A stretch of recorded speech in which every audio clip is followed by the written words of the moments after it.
JDA के खजाने में करीब 6,000 करोड़ रुपए लाने वाली योजना पिछले 16 सालों से कागजों से बाहर नहीं निकल पा रही है। इस योजना से जुड़े विभिन्न बिंदुओं पर पिछले 8 महीने जेडीए को राज्य सरकार से मार्गदर्शन का इंतजार है। जेडीए की आखिर कौन सी है ये योजना और किन कारणों के चलते ये योजना 16 सालों में भी पूरी नहीं हो पाई है, जानने के लिए देखिए फर्स्ट इंडिया की ये खास खबर। राजधानी के सीकर रोड पर ग्राम नींदड़ में जेडीए ने 16 साल पहले यहां बड़ी आवासीय योजना प्रस्तावित की थी। योजना को लेकर कई किसानों से जेडीए ने भूमि समर्पित कराई, लेकिन इनमें से कई किसानों को जेडीए ने मुआवजे के विकसित भूखंड नहीं दिए। किसानों का एक धड़ा जेडीए की अवाप्ति का विरोध कर रहा है। योजना की भूमि पर कॉलोनियां भी बसी हुई हैं। नींदड़ बचाओ किसान संघर्ष समिति ने 17 जून 2025 को विभिन्न मांगों को लेकर जेडीए आयुक्त को ज्ञापन दिया था। ज्ञापन में रखी गई मांगों पर जेडीए ने अपना पक्ष रखते हुए पूरा मामला मार्गदर्शन के लिए नगरीय विकास विभाग को 17 जुलाई 2025 को भेज दिया था। आपको सबसे पहले योजना की जानकारी देते हैं। यह नींदड़ आवासीय योजना 327 हेक्टेयर में प्रस्तावित है। करीब 286 हेक्टेयर भूमि अवाप्ति के लिए पहली अधिसूचना 4 जनवरी 2010 को जारी की गई थी। शेष 41.45 हेक्टेयर भूमि जयपुर विकास प्राधिकरण की स्वयं की भूमि है। भूमि अवाप्ति का अवार्ड दिनांक 31 मई 2013 को जारी किया गया। 41.27 हेक्टेयर भूमि का नकद मुआवजा सिविल कोर्ट में जमा कराया जा चुका है। अवाप्ति के खिलाफ काश्तकारों की ओर से दायर याचिकाओं को हाई कोर्ट खारिज कर चुका है। सुप्रीम कोर्ट ने भी 4 सितंबर 2018 के अपने आदेश में अवाप्ति की प्रक्रिया को सही माना है। करीब 600 खातेदार जेडीए के पक्ष में अपनी 122 हेक्टेयर भूमि समर्पित कर चुके हैं। जमीन देने वाले करीब 450 खातेदारों को जेडीए आरक्षण पत्र जारी कर चुका है। इन खातेदारों को 20% आवासीय और 5% व्यावसायिक भूमि देने का आरक्षण पत्र दे चुका है। 27 नवंबर 2017 को जेडीए ने करीब 90 खातेदारों को भूखंड आवंटित किए थे।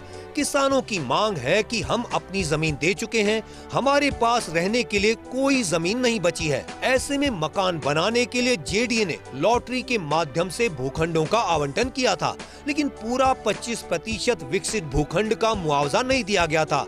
करीब 150 खातेदार ऐसे हैं जिन्होंने वर्ष 2020 तक जेडीए को अपनी जमीन समर्पित कर दी थी, लेकिन जेडीए ने इन्हें 4 साल बीतने के बावजूद आरक्षण पत्र जारी नहीं किया है।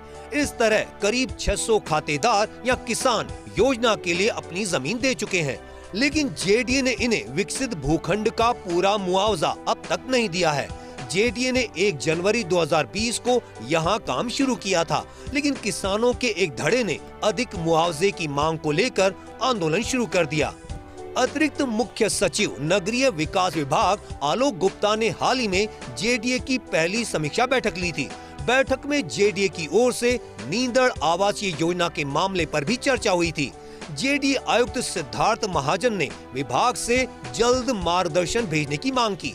जानकारों के अनुसार योजना की 327 हेक्टेयर भूमि से करीब 282 हेक्टेयर भूमि पर ही वर्तमान में योजना क्रियान्वित की जा सकती है। इसमें से खातेदारों को मुआवजा देने और सड़क व पार्क आदि सुविधाओं में भूमि जाने के बाद जेडीए के पास करीब 100 हेक्टेयर भूमि बचेगी।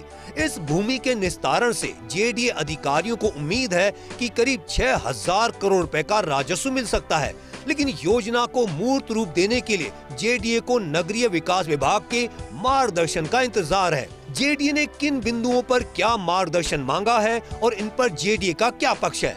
नींदड़ बचाओ किसान संघर्ष समिति द्वारा जेडीसी को दिए गए ज्ञापन के बाद अब जेडीए ने ज्ञापन के 15 बिंदुओं पर अपना पक्ष रखते हुए राज्य सरकार से मार्गदर्शन मांगा है।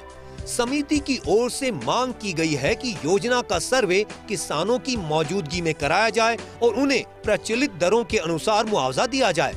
इस पर जेडीए का कहना है कि किसानों को 25% विकसित भूमि के रूप में मुआवजा दिया जाएगा, जबकि मकान और अन्य संपत्तियों का नकद मुआवजा तत्कालीन दरों के अनुसार दिया जाएगा। वहीं वर्तमान दरों पर मुआवजे के लिए सरकार की स्वीकृति आवश्यक बताई गई है। समिति ने विकसित भूमि देने का विकल्प भी मांगा है और न्यायालय में जमा मुआवजा राशि को जेडीए में जमा कराने की मांग उठाई है। इस पर जेडीए का पक्ष है कि विवाद की स्थिति में मुआवजे का निर्धारण न्यायालय करेगा और इस संबंध में किसी भी बदलाव के लिए सरकार की मंजूरी जरूरी होगी।